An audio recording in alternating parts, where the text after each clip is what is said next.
Okay, so you're thinking about buying a home. Awesome. But listen up, because there's this one critical first step that so many people get wrong. And honestly, it can be the one thing that decides whether you land your dream house or lose out completely. So let's break down exactly what you need to know to make sure your offer is a winner. I mean, have you ever had that nightmare? You find the perfect house, you put in a great offer, you're so excited, and then crickets. Just silence. It's a huge fear for home buyers. And you know what? A lot of the time, the reason your offer gets totally ignored comes down to two little words. Two words that almost everyone confuses. And this confusion, it's no joke. It's probably one of the most common and costly mistakes you can make when buying a home. Especially in a competitive market, it can lead to some serious heartbreak. But here's the good news. Just understanding the difference between these two terms is going to give you a huge advantage over other buyers. Yep, that's right. Those two little words are pre-qualified and pre-approved. Now, to most people, they sound pretty much the same, right? Interchangeable. But let me tell you, in the world of real estate and finance, they mean completely different things, and one is way, way more powerful than the other. All right, so let's tackle the first one. The one you'll probably run into first, pre-qualification.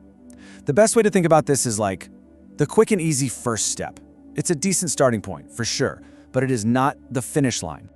The key word to remember here, and it's a big one, is unverified. Basically, you just tell a lender, hey, here's what I make, here's what I owe, and based on just your word, they give you a ballpark number. It's kind of like looking at a restaurant menu online and guessing what your bill will be. It's a helpful guess, yeah, but it's a million miles away from a guarantee. So, because this whole thing is just based on what you say, lenders only do what's called a soft credit pull. The good news? That doesn't mess with your credit score at all. But here's the big downside. Since nothing is actually proven, a pre-qualification letter carries like almost no weight with a seller. They need a sure thing, and this just isn't it. Okay, so that's pre-qualification. Now, let's talk about pre-approval. If pre-qualification is just a quick guess, pre-approval, well, this is the real deal. This is what separates the people who are just browsing from the people who are serious about buying a house. And the huge difference here?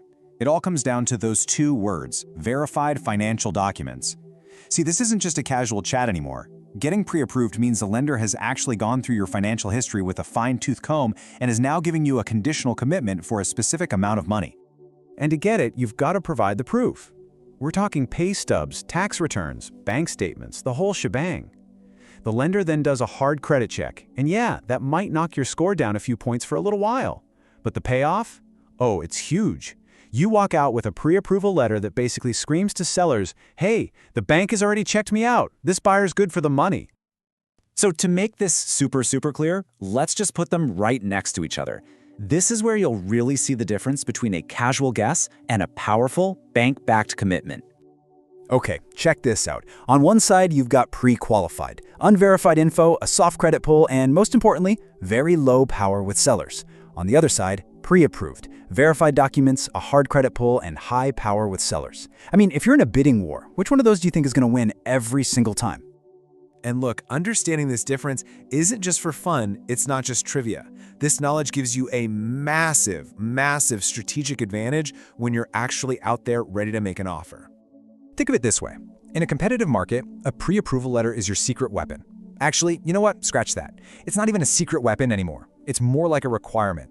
So many sellers and their agents won't even look at an offer that doesn't have a pre-approval letter attached. Why? Because they don't want to waste their time on a deal that might just fall apart. Okay, and here's a really important practical tip for you. That pre-approval letter, it's not good forever.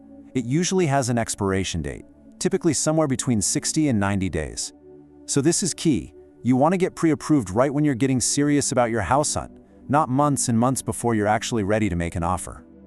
All right, so what do you do with all this information? How do you put it into action?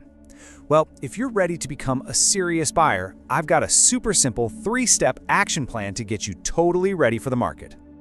Step 1. Get your documents together. That means your recent pay stubs, your last couple years of tax returns, and your bank statements. Just get them all in a folder, ready to go. Step 2. When you're genuinely ready to start shopping, apply directly for pre-approval. Honestly, you can probably just skip the whole pre-qualification thing, unless you're just kicking tires. And finally, step 3. Once you have that pre-approval letter, you can go shopping with total confidence, knowing that when you make an offer, you can actually back it up.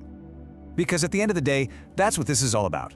Getting pre-approved is the thing that transforms you from just a casual house hunter into a powerful buyer that sellers absolutely have to take seriously. So the real question isn't just, are you ready to buy a home? It's, are you ready to make an offer that actually wins?